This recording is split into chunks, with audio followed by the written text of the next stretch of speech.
بسم الله الرحمن الرحيم نحمده ونصلي على رسوله الكريم اما بعد انتہائی قابل احترام جناب سردار ایاز صادق صاحب اور آپ کی وساطت سے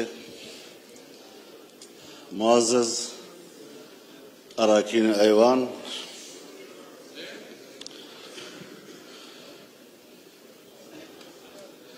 حلف برداری کے بعد میں پہلی مرتبہ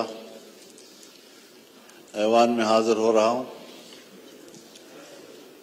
اور یہ بھی ارادہ ہے کہ کچھ معروضات آپ کی خدمت میں پیش کر سکوں۔ مجھ سے پہلے جناب اسد قیصر صاحب جو بات کر رہے تھے، ان کا جو مطالبہ تھا میرے خیال میں ان کا مطالبہ صحیح تھا اور جلسہ کرنا ان کا حق ہے اور میں ان کے اس مطالبے کی حمایت کرتا ہوں۔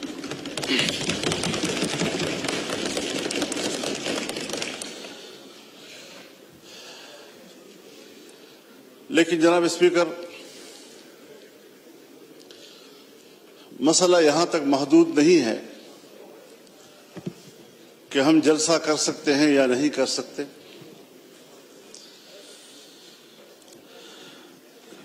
اس بات پر سنجیدگی سے غور کیا جائے کہ ہمارا ملک آج کہاں کھڑا ہے۔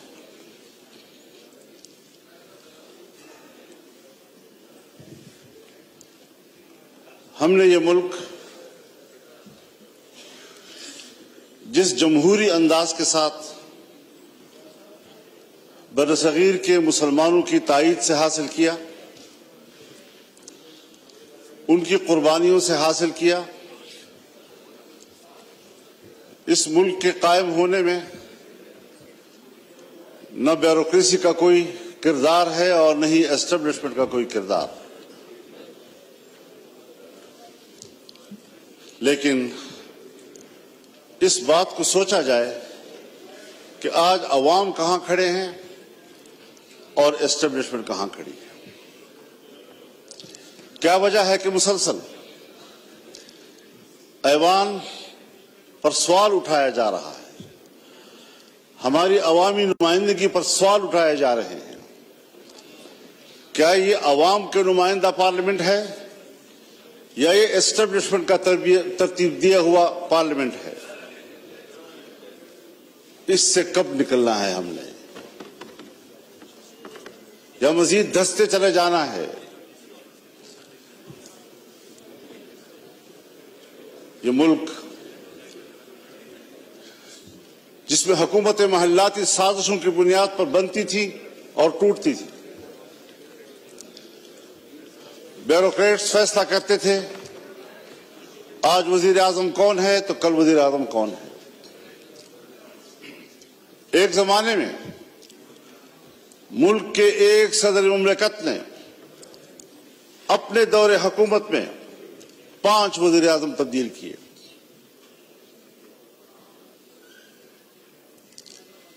بڑی مشکل کے ساتھ، عوام کی جدوجہد کے ساتھ اس ملک میں عام آدمی کو ووٹ کا حق ملا۔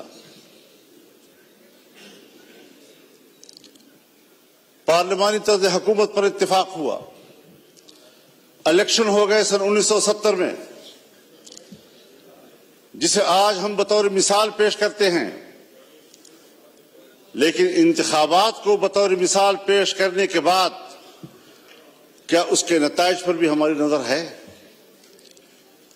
جس کے نتیجے میں ملک دو لخت ہو گیا، ہم پارا پارا ہو گئے۔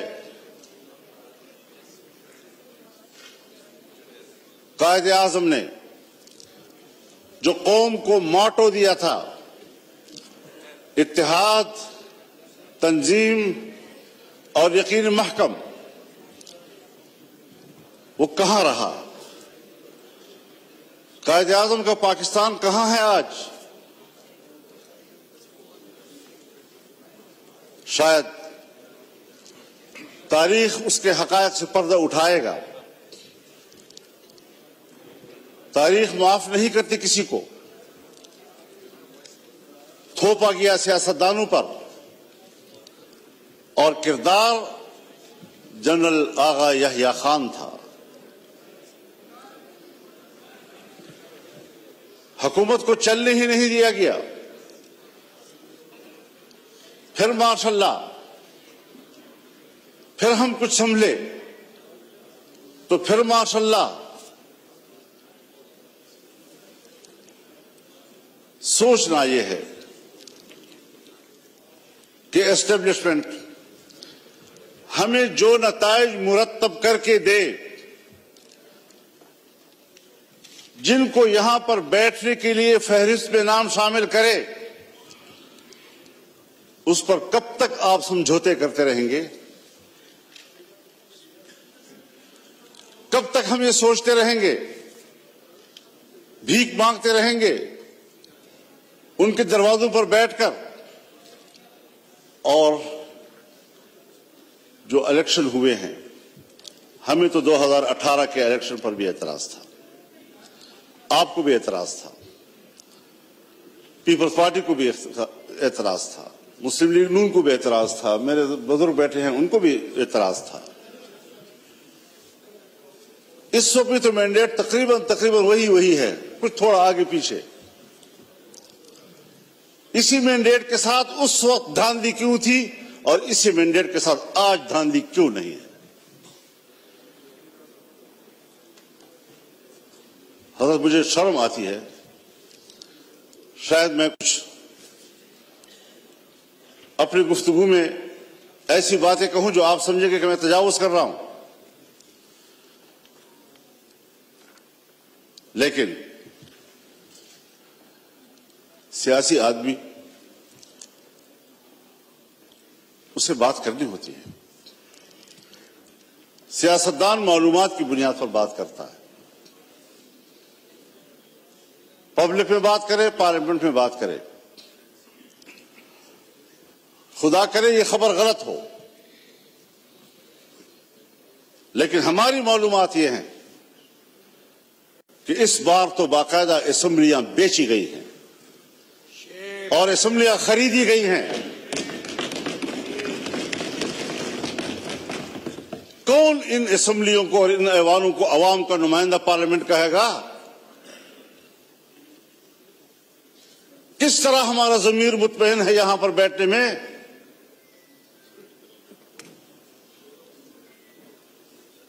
ہارنے والے بھی پریشان اور جیتنے والے بھی مطمئن نہیں. اس کیفیت میں حکومت میں بیٹھی ہوئی جماعتیں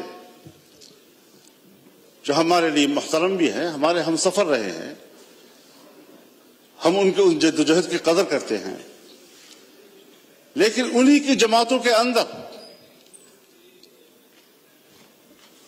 ان کے سینئر لوگ مجبور ہیں کہ وہ اپنی ہی مینڈیٹ کو مسترد کر رہے ہیں، اس پر اعتراضات اٹھا رہے ہیں. صرف اپوزیشن کی بات نہیں ہے، ہم دیکھ بھی رہے ہیں، ہم سن بھی رہے ہیں. تو جمہوریت آج کہاں کھڑی ہے؟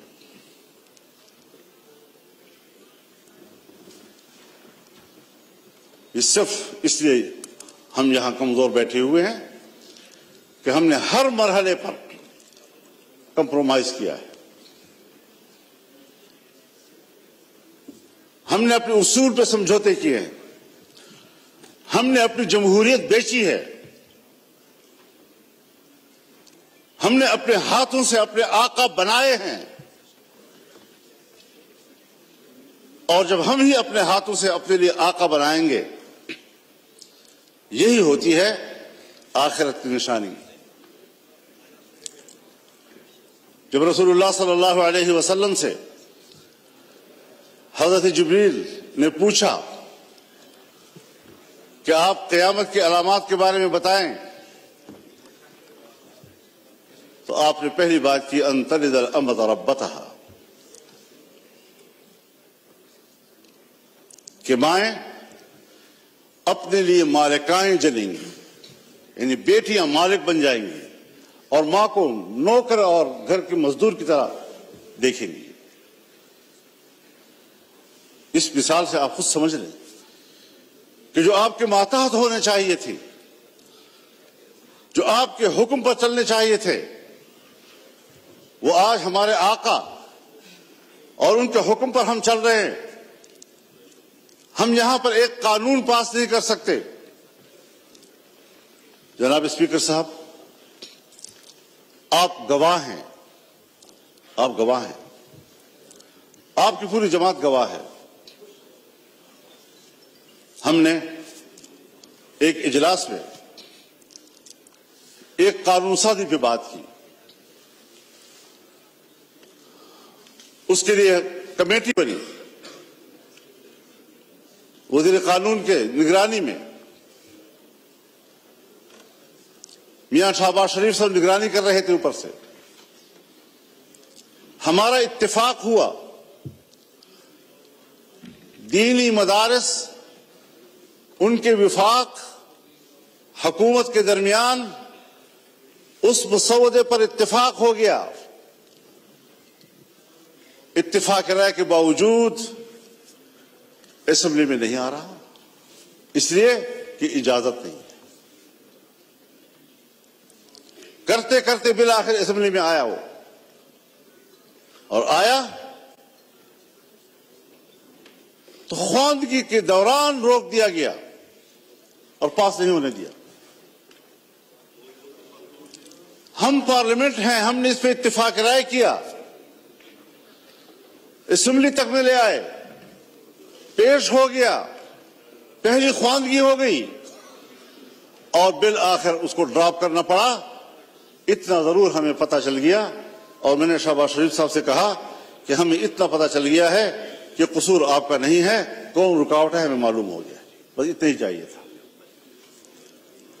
ہم قانون سازی کا بھی اختیار نہیں رکھتے، ہم اپنی مرضی سے قانون بھی نہیں بنا سکتے۔ اس پارلیمنٹ کی رکنیت پر ہم فخر کرتے ہیں اور ہم سمجھتے ہیں وی وی آئی پی بن گئے۔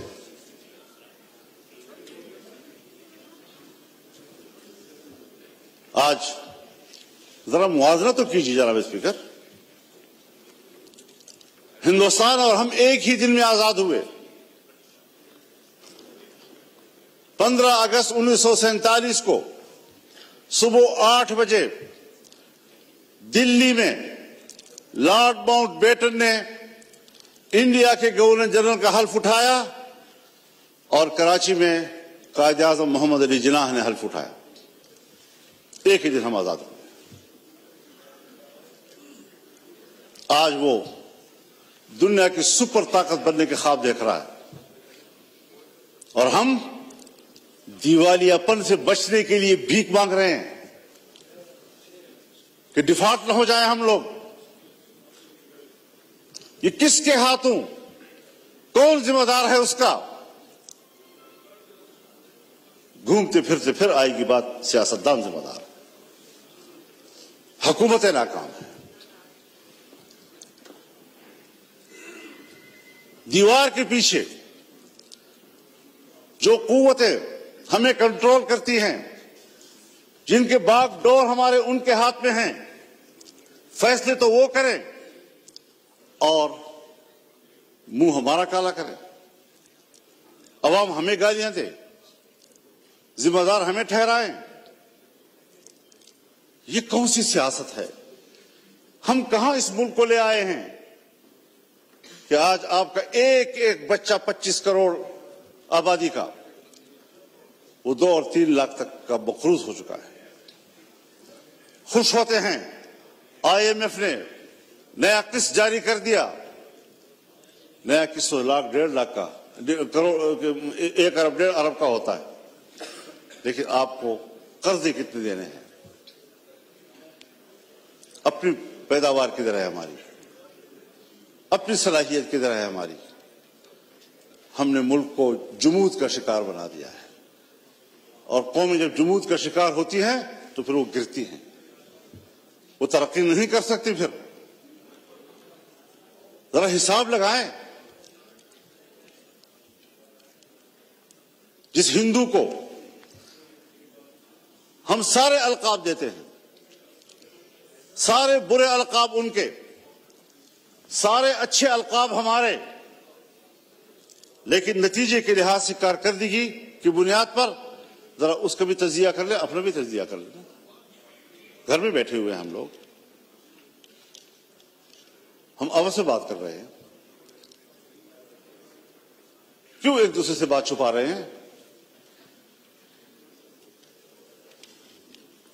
یہ ساری وہ چیزیں ہیں۔ ہم نے ملک حاصل کیا اسلام کے نام پر۔ آج پاکستان دنیا میں ایک سیکولر اسٹیٹ کا روپ دھار چکا ہے۔ کہاں ہے لا الہ الا اللہ؟ 1973 میں ہمارا آئین بنا، 1973 میں اسلامی نظریاتی کونسل بنے، 1973 سے آج تک تمام قوانین کا جائزہ لیا گیا۔ اگر کوئی خلاف اسلام قانون موجود ہے تو قرآن و سنت کے مطابق قانون کی سفارشی کی گئی، سفارشات کی رپورٹیں ایوان میں آ گئی، لے کر دی گئی۔ کوئی آپ ایک نشاندہی بحیثیت اسپیکر کر سکتے ہیں کہ سن 1973 سے لے کر آج تک اس کونسل کی سفارشات پر اس پارلیمنٹ نے ایک قانون سازی بھی کی؟ ایک۔ اسی لیے کہ جن لوگوں کو ایوان میں لایا جاتا ہے، جن لوگوں سے ایوان بھر دیے جاتے ہیں، ان کو قرآن و سنت سے کوئی دلچسپی نہیں ہے، پاکستان کے نظریے سے کوئی دلچسپی نہیں ہے۔ کیسے آپ دنیا میں شناخت کرائیں گے اپنی کہ ہم ایک اسلامی مملکت ہیں؟ آپ کا آئین کہتا ہے کہ حاکمیت اللہ رب العالمین کی، اور ہم روئے زمین پر اللہ کی نیابت کرتے ہوئے، عوام کے نمائندے روئے زمین پر اپنے مملکت پہ اللہ کی نیابت کرتے ہوئے ان کی تعلیمات کے مطابق قانون سازی کریں گے۔ ہماری انفرادی اجتماعی زندگی قرآن و سنت کے تابع ہوگی۔ یہ میں نہیں کہہ رہا، میرا آئین کہتا ہے، یہ میرا آئین کہتا ہے کہ اسلام پاکستان کا مملکتی مذہب ہوگا۔ یہ میرا آئین کہتا ہے کہ قانون سازی قرآن و سنت کے تابع ہوگی۔ یہ میرا آئین کہتا ہے کہ قرآن و سنت کے منافق کوئی قانون سازی نہیں ہوگی۔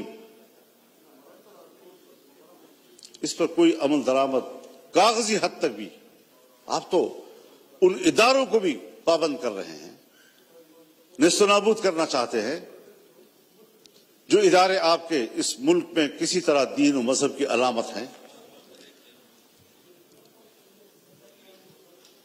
ان کو آپ معاشرے کا مین سٹریم ہی نہیں سمجھتے۔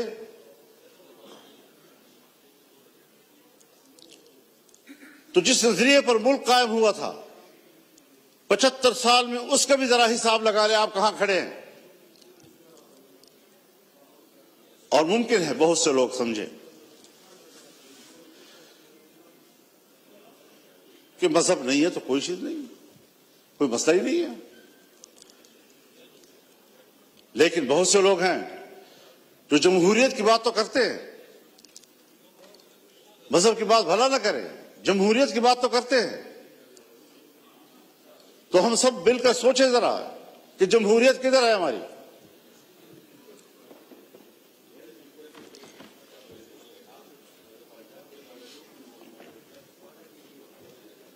'54-55 سے، سن 1954-55 سے 58 تک نیم مارشل لا، اور 58 سے لے کر 71 تک مکمل مارشل لا، 77 سے پھر مارشل لا، 99 سے پھر مارشل لا،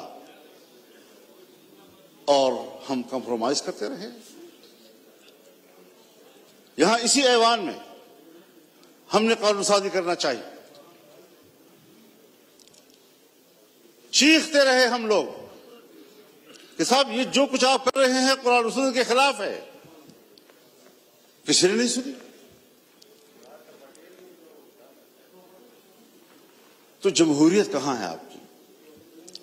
الیکشن آپ کے ڈھونگ، اسمبلیوں کی کوئی قدر و قیمت نہیں. اسمبلی میں آنے والا اپنے آپ کو معزز سمجھتا ہے، عوام کا نمائندہ ہے. آپ کے کاغذات میں اس کا جو پروٹوکول ہے وہ VVIP کا ہے، اس کے براعات ہوتے ہیں. لیکن کیا ہمارا ضمیر بھی مطمئن ہے اس بات پر؟ وَاسْتَفْتِ نَفْسَكَ، اپنے ضمیر سے پوچھ لو پہلے، کیا واقعی ہم مطمئن ہیں ان نتائج سے؟ اور جناب اساتذہ صاحب، کیا واقعی آپ لاہور کے نتائج سے مطمئن ہیں؟ اللہ آپ کو مطمئن رکھے جی، اللہ آپ کو مطمئن رکھے. لیکن ہر چند کے ہے نہیں ہے.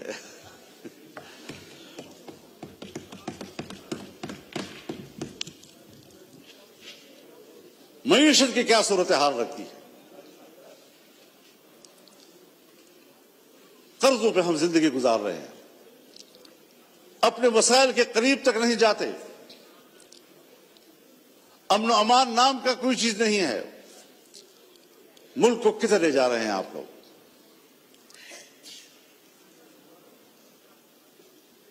آپ آئیں ذرا لاہور سے ذرا سفر کریں اور آئیں ذرا.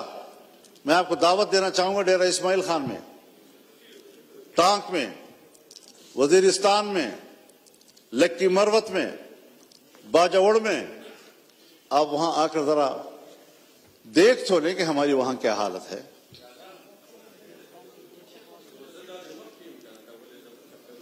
ہمیں تو الیکشن میں نکلنے نہیں دیا گیا.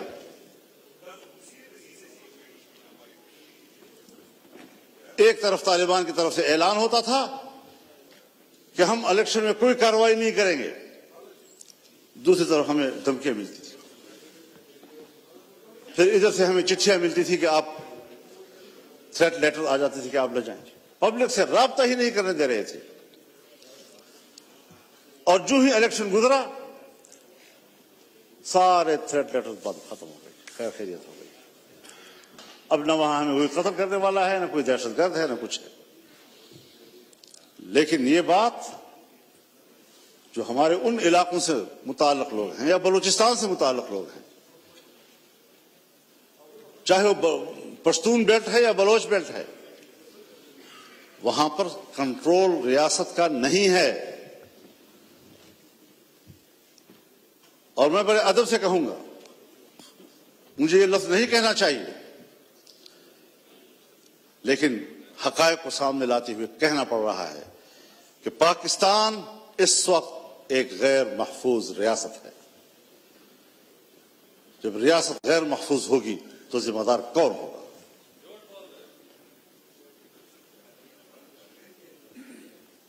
دہشت گردی کے خلاف لڑنے کی پالیسی بنائی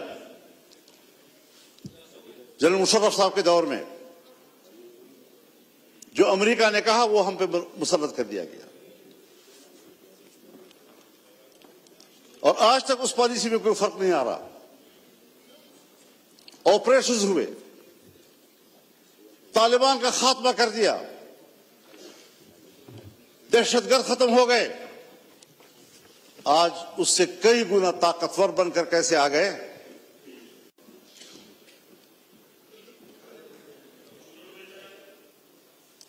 ذرا مجھے بھی دکھا دے بیٹا. بالکل ٹھیک ہے جی.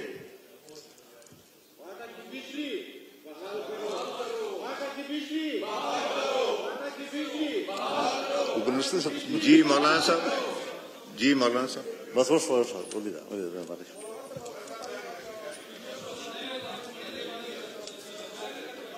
تو جناب اسپیکر، آفریدی صاحب میسج آ گیا، آپ کو پوائنٹ آف آرڈر میں دوں گا، آپ تشریف رکھیں. میسج ہو گیا آفریدی صاحب، میسج ہو گیا. آپ کی جماعت نے نام نہیں لکھا تھا، میں نے آپ کا نام لکھا ہے، اور یہ امپورٹنٹ ایشو ہے. میں اس کو ٹیک اپ کروں گا. ابھی میں MQM کے دوست کو دوں گا، پھر آپ کو دوں گا. جی مولانا صاحب. ہاں طرح کرنا.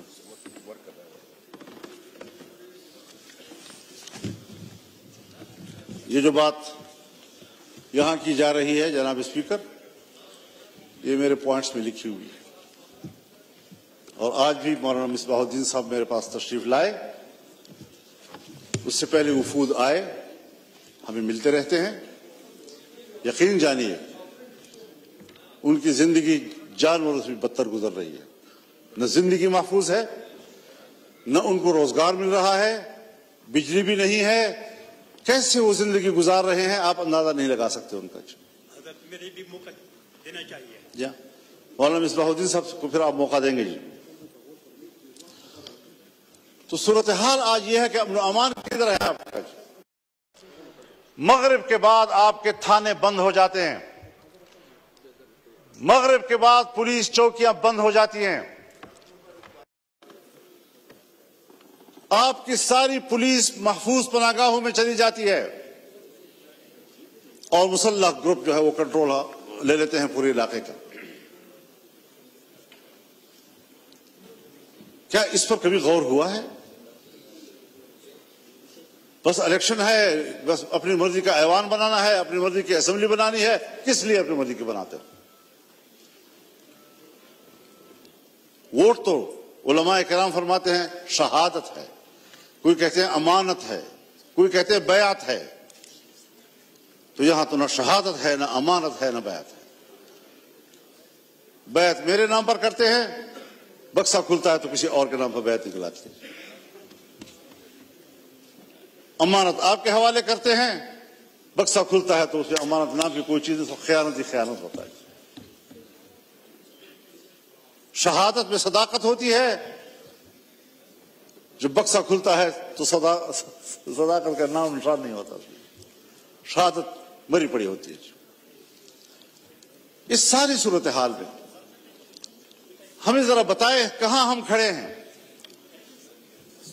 باجوہ صاحب فرمایا کرتے تھے کہ ہم نے باڑ لگا دیا ہے اور اب کوئی افغانستان نہ جا سکے گا نہ آ سکے گا. وہ باڑ کدھر ہے؟ اس باڑ پر جو اربوں روپے خرچ ہوئے وہ کدھر ہیں؟ کوئی پوچھ سکتا ہے ان سے؟ اور 30-40 ہزار نوجوان یہاں سے کیسے گئے ادھر؟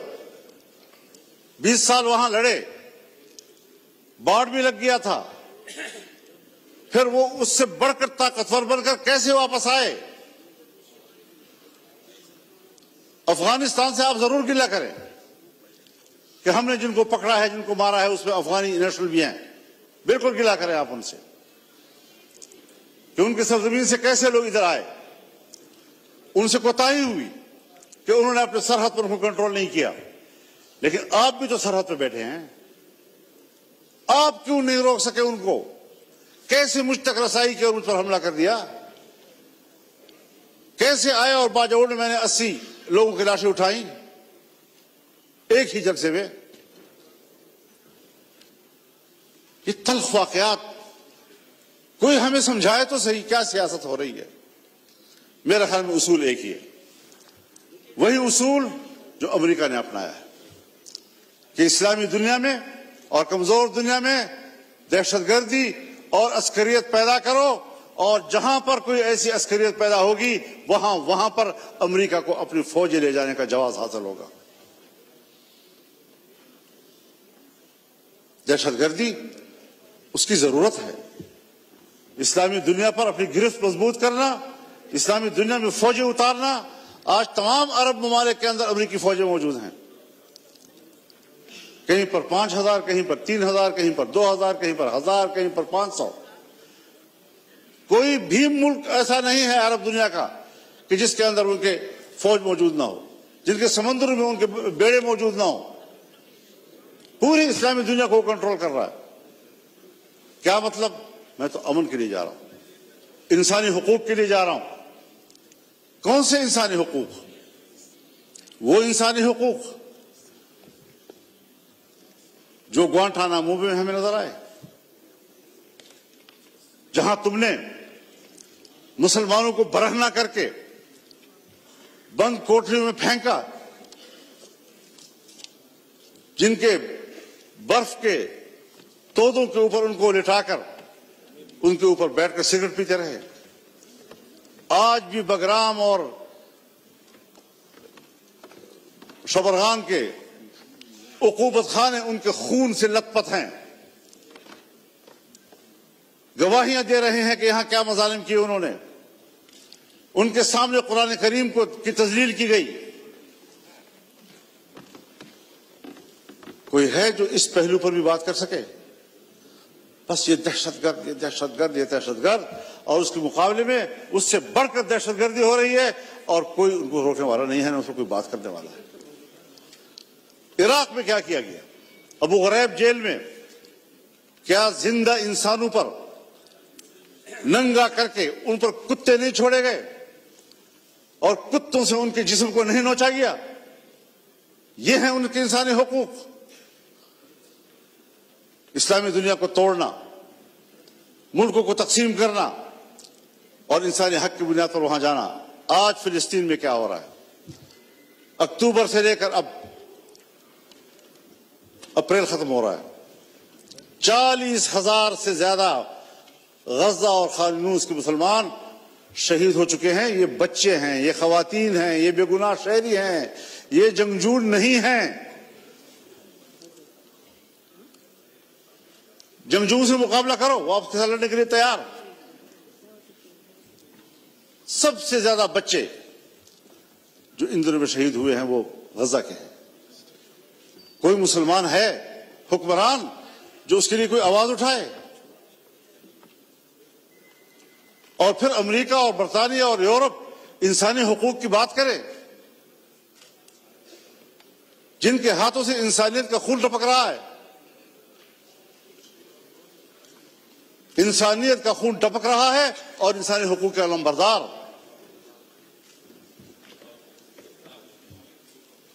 میں کس کے ہاتھ پہ اپنا لہو تلاش کروں؟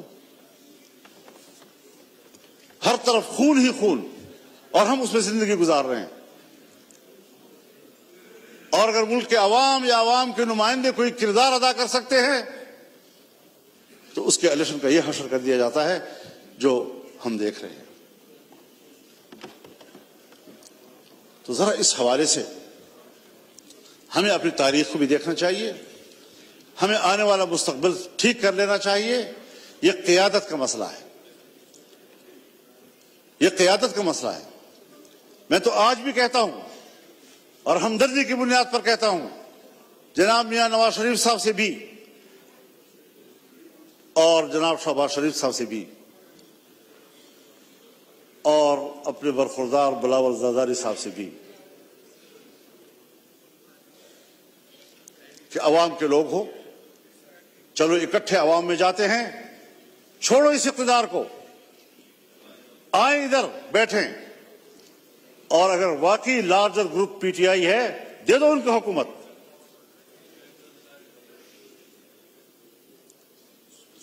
لیکن شاید میری بات ذرا احمقوں والی سے لگ رہی ہوگی آپ لوگوں کو، کہ کیا کہہ رہا ہے، کہاں سے بول رہا ہے. آج بھی وقت ہے سمجھنے کی، لیکن ہم سمجھنے کے لیے تیار نہیں ہیں. ہم نوکری کرنے کے لیے تیار ہیں.